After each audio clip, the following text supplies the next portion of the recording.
No dia 30 de outubro é comemorado o Dia do Fisiculturismo. Aqui ao meu lado, dois atletas, o Francisco e a Tatiane. Vou falar um pouquinho dessa história pra gente, eles que são atletas competem aí, não só aqui no estado de Minas Gerais, como também até no exterior. Primeiro eu vou conversar aqui com o Francisco. Francisco, primeiro como é que você descobriu esse esporte? Como é que você entrou nisso? Sim. Há vários anos eu sou fã do esporte, né? Tem alguns, talvez 15 anos que eu já gosto, eu já acompanho o esporte.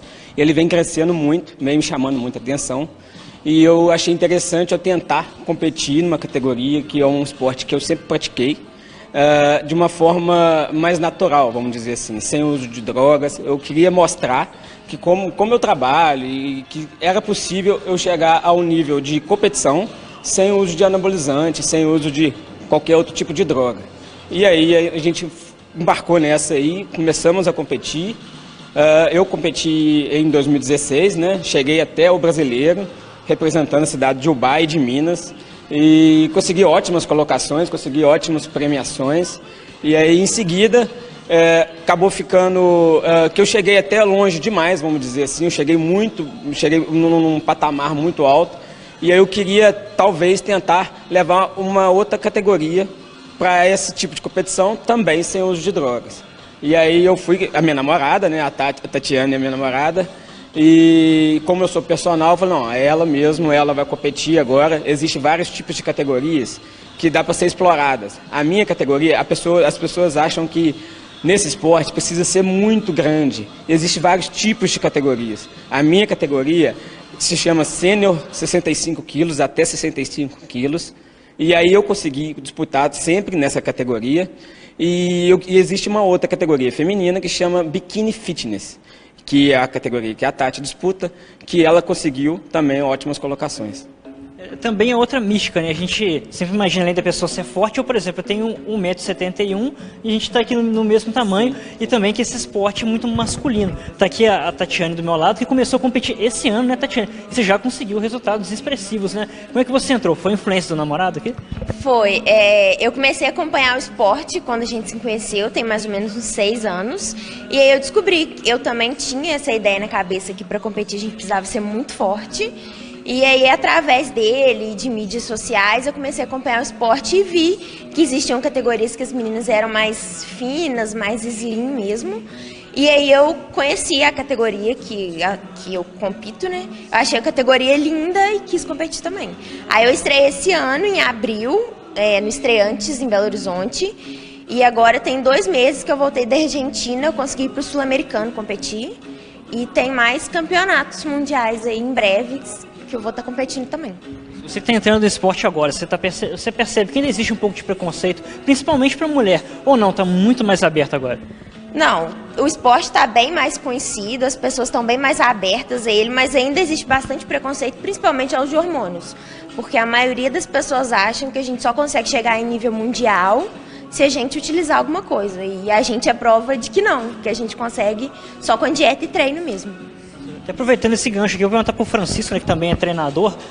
Você já compete há mais tempo, agora a Tatiane começou esse ano. Você percebe uma diferença de quando você começou para competir para agora 2017? Sim, eu percebo. Eu acredito que o mercado fitness está começando ainda está em expansão, ainda está em crescimento. Talvez é o mercado que tem mais crescimento hoje, o segmento que tem mais crescimento hoje aqui no país.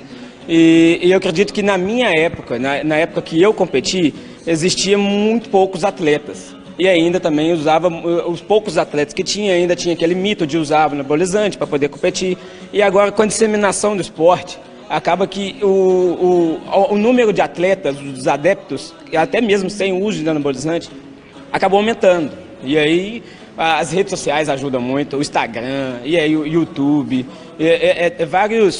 vários meios de comunicação que existem os vloggers, que fitness, que estão trazendo à tona esse mercado fitness e está se mantendo aí um excelente negócio, até, vamos dizer assim. Francisco, vi que você também e a Tatiane falaram muito do uso de substâncias. Hoje existe algum tipo de controle, como um caso antidoping? Há muito tempo, até em várias Olimpíadas, a gente tinha vários problemas de caso de doping de atletas. No caso do fisiculturismo, existe um controle, existe um exame antidoping? A federação controla isso de alguma forma? Então, nos níveis nacional, não. Ainda não existe um controle antidoping, mas como a Tati, por exemplo, que competiu agora no Sul-Americano e ficou em terceiro da América Latina, ela foi classificada para o Mundial ano que vem. Provavelmente eles são sorteados alguns atletas que passam pelo doping.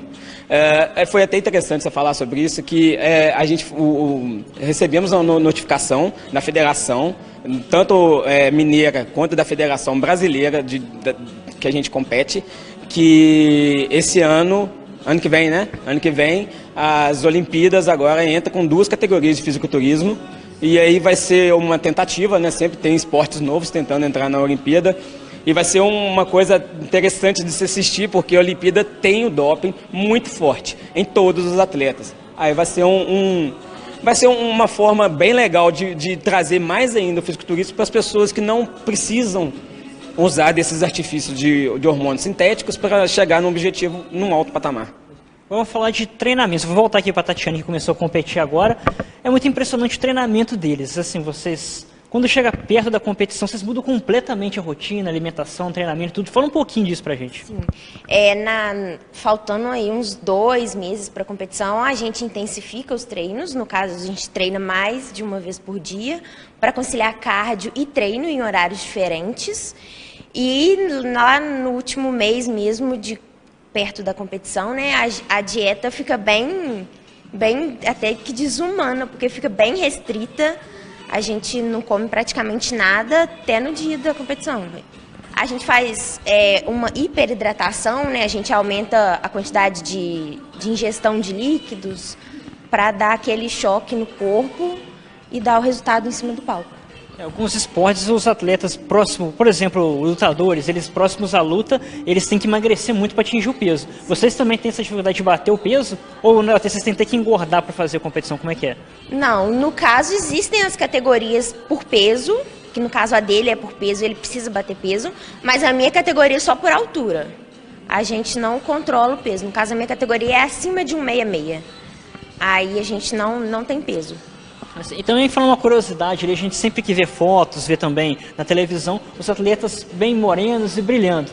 O que é aquilo ali? É um produto especial? É um óleozinho? Conta esse segredo pra gente. É uma tinta específica que no dia da competição a gente se pinta para o corpo ficar moreno daquele jeito, e alguns atletas passam um óleo mesmo para dar aquele aspecto mais brilhoso, moreno e brilhoso em cima do palco. Isso ajuda a evidenciar os músculos, né? Sim, a intenção da tinta é essa, é aparentar mais forte, deixar os músculos mais à mostra. Agora voltando aqui ao Francisco. Francisco, em campeonatos, como é feita a avaliação? Quais são os quesitos que a arbitragem, ali, a banca julgadora, julgam um atleta? Sim, a cada categoria tem um padrão, a gente chama de padrão. Cada categoria você vai ser avaliado, dependendo da categoria, algum padrão diferente do outro. Por exemplo, na minha categoria, que é o bodybuilding mesmo, a gente analisa tanto a simetria muscular de ambos os lados do corpo, quanto densidade e definição muscular.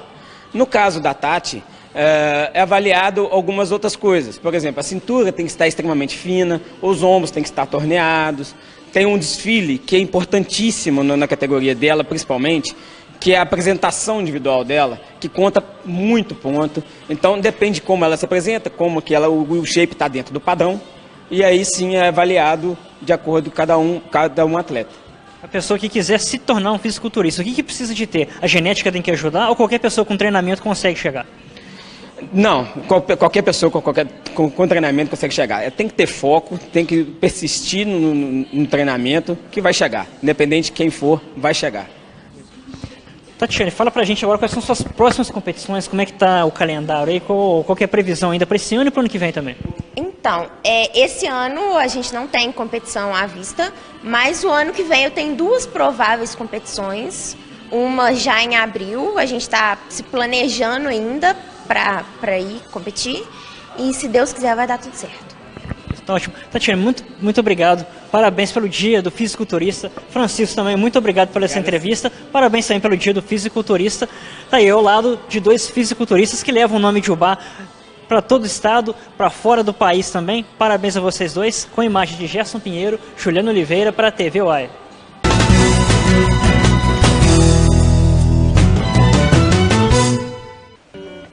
Mais uma vez, obrigado ao Francisco e a Tati que nos receberam e contaram um pouquinho aí dessa vida complicada, nem difícil, muito treino, muito foco, mas dá